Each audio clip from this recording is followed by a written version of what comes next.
भांडण केलं आणि रात्रीच्या समयाला निघाली, पायामध्ये चप्पल घातली, हातामध्ये कंदील घेतला, निघाली जीव द्यायला. आता रस्त्यात माझ्यासारखी खोडकर बाई भेटली, म्हणे का हो ताई कुठं निघायला, म्हणे जीव द्यायला. म्हणलं जीव द्यायला, मग कंदील कशाला, म्हणे वाटत साप जर सापडला तर, दिसला तर काय करायचं. ही चुकट्याचं भेव वाटते ना, मग काय करायचं. आता सांगा, जर जीव द्यायला निघाली तर सापाचं भय असलं पाहिजे का, नाही. म्हणून आपलं तसं आहे, घेणं देणं, कंदील लावून जाणं.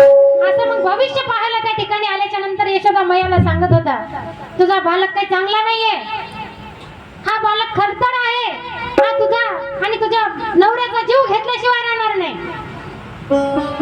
असं विपरीत भविष्य ज्यावेळेस सांगायला लागला त्यावेळेस देवाला वाटलं, माझं भविष्य, अरे मी ज्याचं सगळ्यांचं भविष्य लिहिणारा मी, आणि माझं भविष्य असं सांगतोय आणि माझ्या आईला भडकावतोस काय. असं पाहिल्या बरोबर ज्या पाटावर भटजी बसले होते ना, त्या पाटाला फक्त देवानं इशारा केला. आणि म्हणतात ना, समजणे वाले को इशारा काफी आहे. पाटाला कळालं की देवाने आपल्याला आज्ञा केली. असा काय बदलला तो महाबळ नावाचा भट्ट, आणि पाटानं मारायला सुरुवात केली तर पाटाचे नातेवाईक बिलणं, पोळपाट आपलं पोळी लाटायचं, रवी, असे जे जे आपल्या इथं लाकडाचे जे भांडे असतात ते सगळेच त्या ठिकाणी मारू लागायला आले. भाऊकी एक होत असते संकटाच्या काळाला, सगळी भाऊकी म्हणजे लाकडाची बरं का, एका जागी आली आणि सगळेच मारायला लागले. एवढं मारलं, जानवे तुटले, पंचांग फाटले, एवढंच नव्हे तर धोतारे गळाले. एवढी अवकाळा भट बेल्याने मारून केला बेटा,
मथुरेमध्ये कंसाच्या समोर.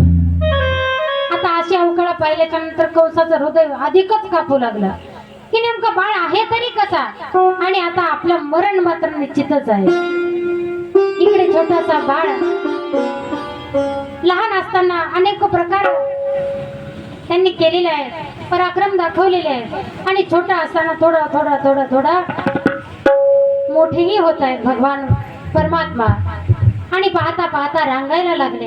रांगत रांगत घराच्या बाहेर निघाले, आणि बाहेर गेल्याच्या नंतर देवाने माती खायला सुरुवात केली. त्या ठिकाणी माती तर खाल्ली.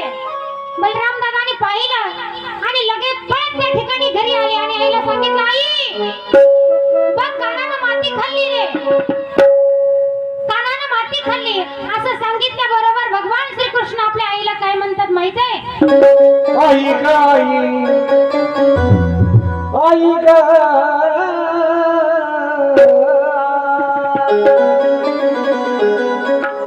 आई ग नाही खाली गण्यामा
नाही खाली गम्या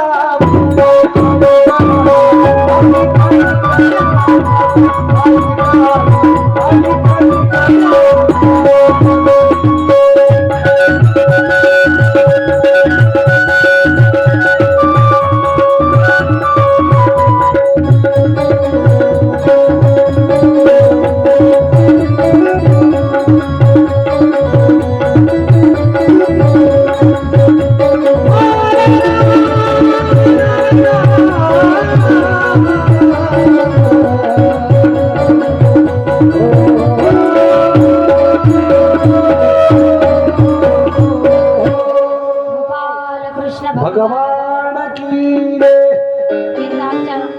तिन्ही भावंडासाठी जोरदार काळी झाली पाहिजे. गोड प्रमाण देतात. खरोखरच उत्कृष्ट गायन आमच्या दादाचं आदरणीय हरिभक्तीपरायण बंधूजी महाराज शिंदे, तसेच गणेश दादा सुद्धा बरं का. ते दिसतात एवढे मोठे पण लहान आहेत तरी सुद्धा मी दादाच म्हणते त्यांना. आणि आदरणीय हरिभक्तीपरायण आमचे सचिन दादा सुद्धा इतकं गोड वाजवतात ना, असं वाटतं की उठून नाचावं. तुम्हाला नाही का वाटत? वाटतंय ना? मग लाजत असतात का तुम्ही उभं केलं की? भागवतकार तर घरचाच आहे, मग लाजायची काही गोष्टच नाही ना. बिनधास्त नाचायचं. नाचूंगी मैं तो हरी गुण गावत नाचूंगी. मीराबाई कशा नाचल्या होत्या? त्या काही लाजत होत्या का आपल्याला? कुणाला जगालाही लाजत नव्हत्या.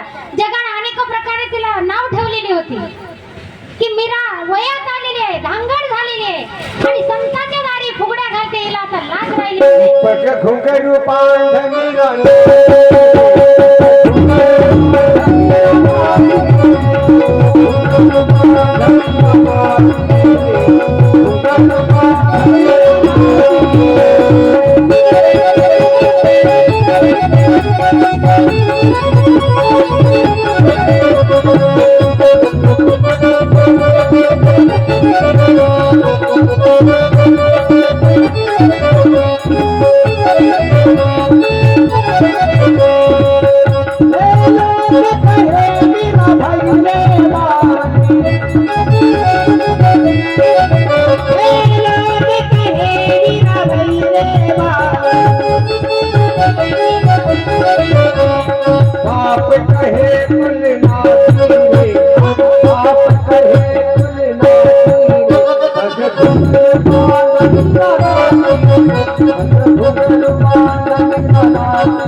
जसं मीराबाई विभोर झाल्या भजनामध्ये ना, तसंच आपल्यालाही झालं ना तरच आनंद मिळतो. नाहीतर ती नाचायली बाई शेजारची काय म्हणत नाही.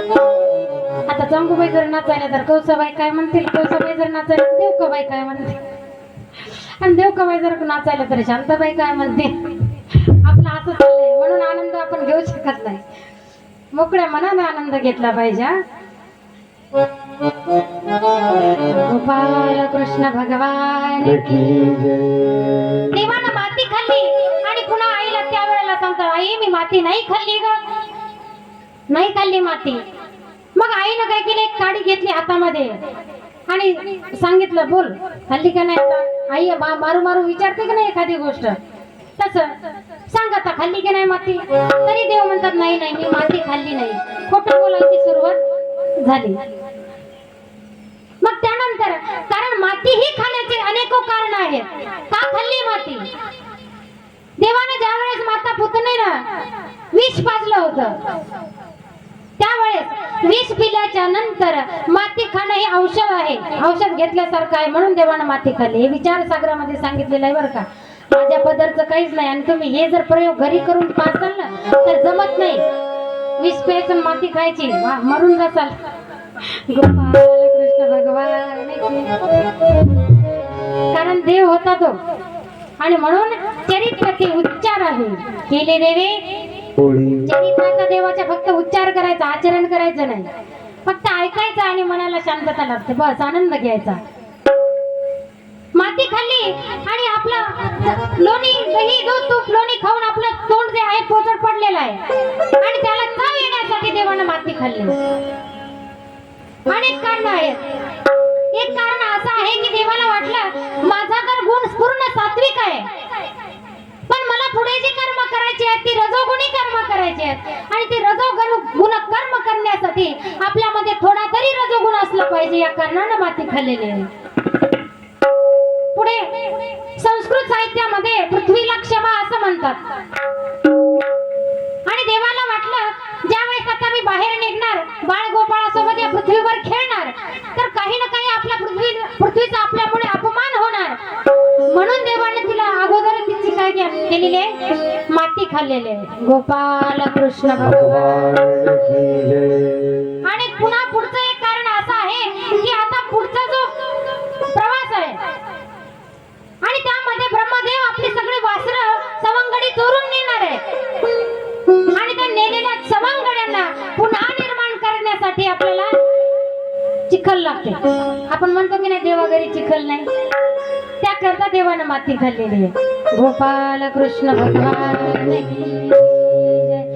आणि एक वेळ पृथ्वीला मी तुझा उद्धार करेन, पण कृष्ण अवतारामध्ये येऊन उद्धार करेन असं सांगितलं होतं, म्हणून पृथ्वीवर येऊन माती खाल्लेली आहे. गोपाल कृष्ण भगवान की जय. मग आई घरामध्ये असली की भगवान श्रीकृष्ण काही ना काहीतरी खोड्या करायचा, काही ना काही खोड्या करायचा. दही दूध तरी खायचा, खायचं आणि बाकीचं सांडून द्यायचं.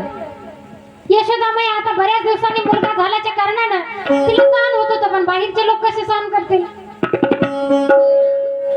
एक दिवस असंच बाळानं काय केलं, यशोदामाईने दूध तापवायला ठेवलं आणि बाळानं तिची परीक्षा पाहण्यासाठी जवळ गेला आणि म्हणे आई मला दूध दे. लगेच यशोदा माता स्तनपान करण्यासाठी बसल्या, पण त्या ठिकाणी पुन्हा लीला केली. दुधाचा जो जाळ होता तो वाढवला देवाने आणि दूध उतू जायला निघालं. यशोदामाईने धरला कृष्ण आणि पटकन खाली आपटला आणि निघाली दुधाकडे निघाली. देवाला राग आला की तुला माझ्याही पेक्षा दूध आवडतं का गाई?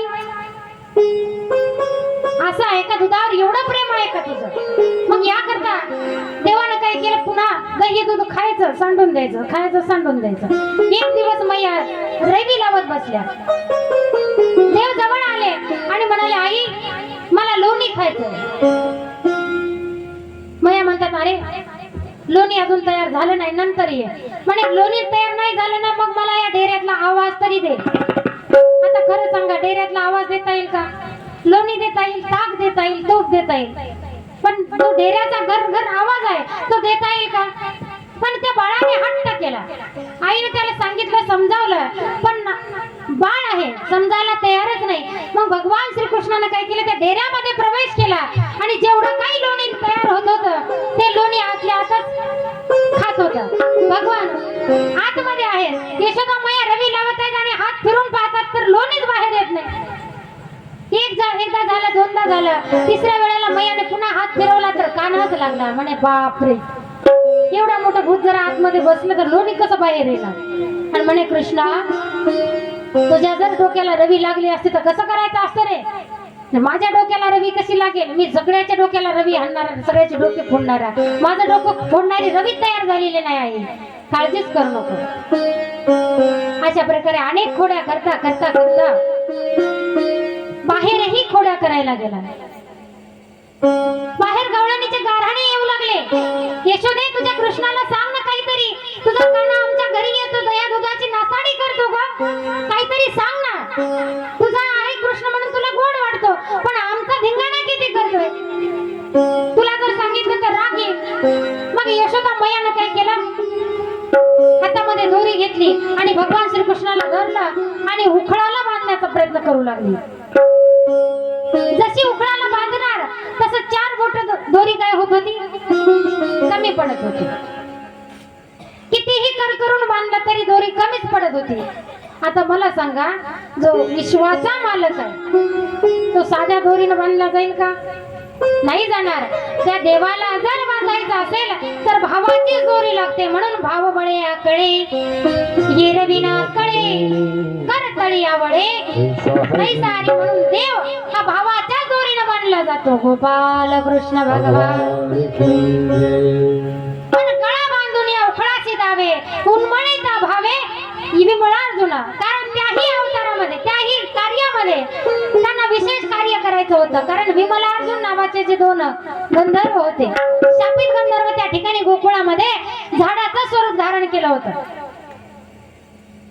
आणि त्यांचा उद्धार करायचा होता. त्यांना उशाप असा होता की तुम्ही पृथ्वी तलावावर जासाल आणि झाड होऊन पडसाल, पण त्याही ठिकाणी तुमचा उद्धार करण्यासाठी देव येतील आणि तुमचा उद्धार करतील. मग काय विचारता, देवानं दडदड दडदड दडदड दडदड उखळ ओढून दारात आणलेला आहे आणि त्या दोन्ही झाडाच्या मधून देव निघाले. पण उखळ कसं निघेल, उखळ तर आडवं झालं होतं. देवाने जोर लावला आणि दोनही झाडं त्या ठिकाणी खाली पडलेले. जशी झाडं खाली पडली तसं त्या दोन्ही झाडामधून ते 2 गंधर्व जे शापित झालेले होते ते बाहेर आले आणि त्यांची मुक्तता झाली. गोपाल कृष्ण भगवान की जय. आणि म्हणून आता बाकीच्या राहिलेल्या कथा आपण थोडं 10 मिनिटाच्या विश्रांतीनंतर आपण घेणार आहोत. आणि संध्याकाळच्या वेळेला गोवर्धन पूजा होणार आहे.